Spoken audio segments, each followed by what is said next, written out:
Rep. Gwen Moore just asked the question no one else wanted to say out loud. If you cut hundreds of billions from Medicaid, Medicare, SNAP, and the ACA, are you honestly calling all of that waste, fraud, and abuse? The secretary refused to answer. Moore exposed the truth. Thank you. I yield back to Ms. Moore. The Yale Budget Lab is staffed by Thank you. This is my time, former sir. Biden officials. Where's the gavel, Mr. Chairman? He's taking up my time. Proceed. The clock's moving, Ms. Moore. Thank you. I want to join my colleagues on a bipartisan basis in regaling the life and times of Charlie Rangel. And actually, Mr. Chairman, were he alive today would be his 95th birthday.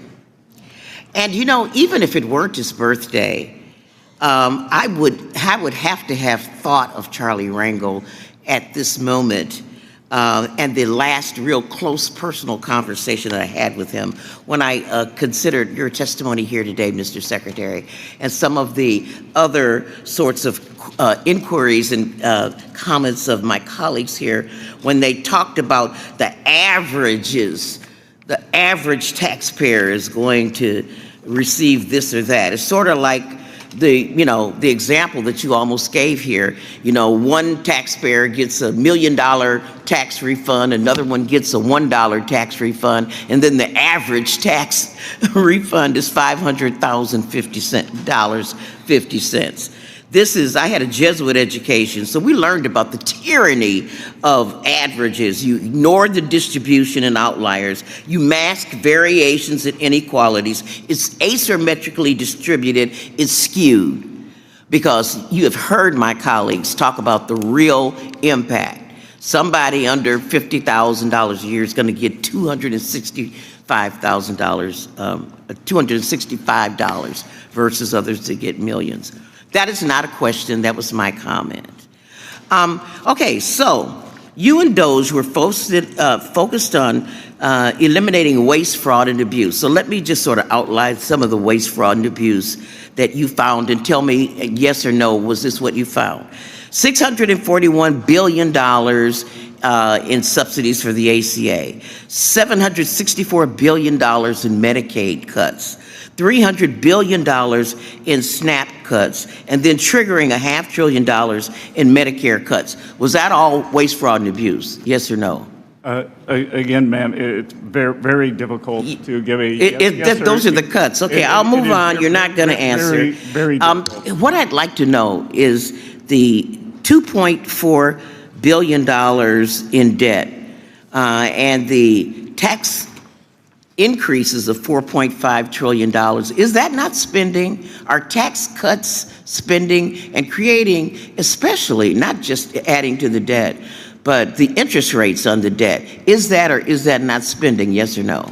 Are tax cuts, if I give you a tax cut, am I spending out of the Treasury to do that?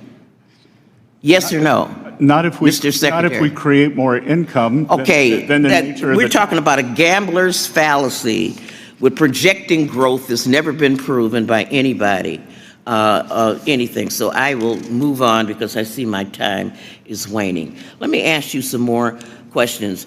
Do you think that a problem we have in our tax code is that we have $700 billion a year in a tax gap because you know, the very wealthy are evading illegally their tax responsibilities? Is that or is that not waste, fraud, and abuse? Would you characterize that as waste, fraud, and abuse? I'm just a simple question. Is that waste, fraud, and abuse? My priorities are collection, privacy, and customer service. Okay, so but you didn't. We're not collecting that, and you cut 31% of the budget from the IRS that would have actually, processed these claims. The largest budget cut was in the IT department that began the modernization in 1990. Okay, the true cost of economic security has determined that 50% of Americans are financially insecure. 50% of Americans. So do you think that any of them are going to suffer from the cuts in Medicaid, SNAP, and ACA not to have these resources available to them? Yes or no? I believe that they will be better Off under without these under resources. this tax bill, just as they were under President Trump's last term, as opposed to the ravages of inflation under President Biden's term. Well, let me just ask this. Why is this bill designed to take away some of the benefits that you claim people are going to have? They expire, like the senior tax credit expires, all of these things that these families are supposed to get. If you're so into uplifting their needs, why do they expire? No tax on tips. No tax on tips expires. Sorry? It expires. And it's not really a decrease on tax on tips. If you would like to join me in making it permanent and have your Democratic colleagues you're the secretary. You're the secretary, sir. You wrote the budget. We would welcome you to join us. Excuse me? We would welcome you to join us. I'm ready to join you right now. You would accept an amendment? Time has expired, Ms. Moore, by over a minute. I was very generous, but wait. What Gwen Moore does here is something rare in these hearings. She forces everyone in the room to confront the gap between political slogans and the lived experiences of real people. And she does it with a clarity that cuts straight through the performance and posturing we've been hearing from members who keep repeating the phrase waste, fraud, and abuse like it's a magic spell that explains away everything.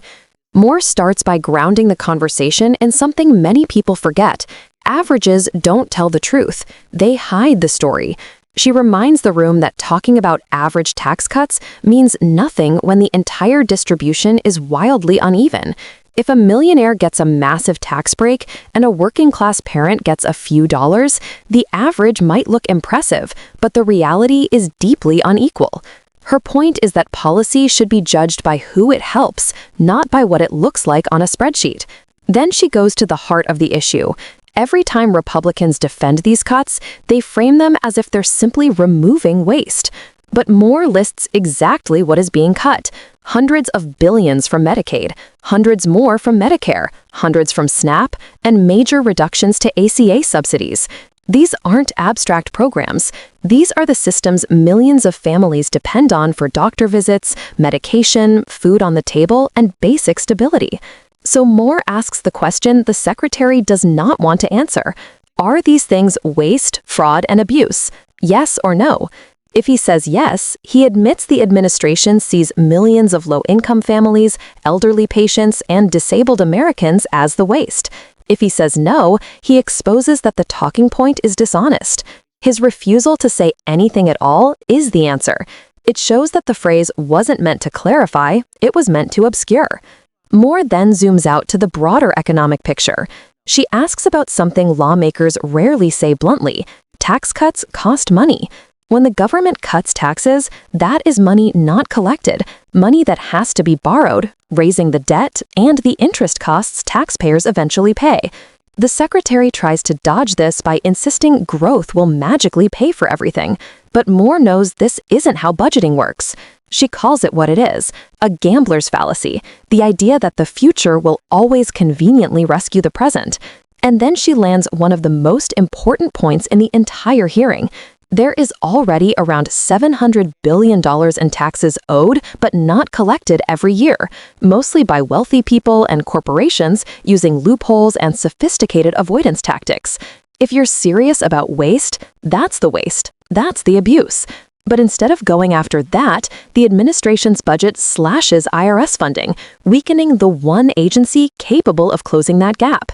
It's the equivalent of complaining your house keeps getting robbed after you removed the locks.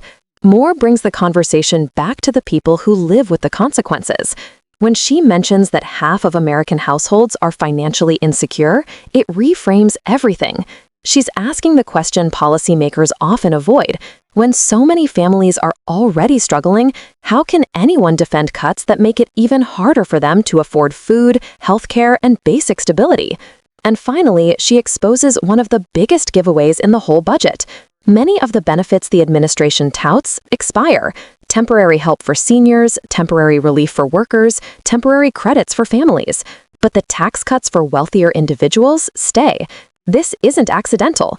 Policies that expire are designed to be celebrated now and quietly vanish later. It's a short-term sales pitch, not long-term economic support. When Moore says, "You're the secretary, you wrote the budget," she is reminding him that responsibility belongs at the top. These choices didn't happen by accident. They reflect priorities, and the priorities are clear: protect the wealthy, dress up major cuts as reform, and hope nobody asks the hard questions. This moment matters because it pulls the curtain back. It shows how political language is used to sanitize economic harm. It shows how leaders avoid accountability by refusing to answer simple yes or no questions, and it shows how critical it is to have lawmakers who insist on truth instead of slogans. If you want more breakdowns that don't just replay the drama but explain what it really means, who benefits, who loses, and how the decisions in these rooms shape everyday lives, make sure you follow, like, and share this segment. This is how we hold power accountable, and this is how we make sure the public sees the full picture.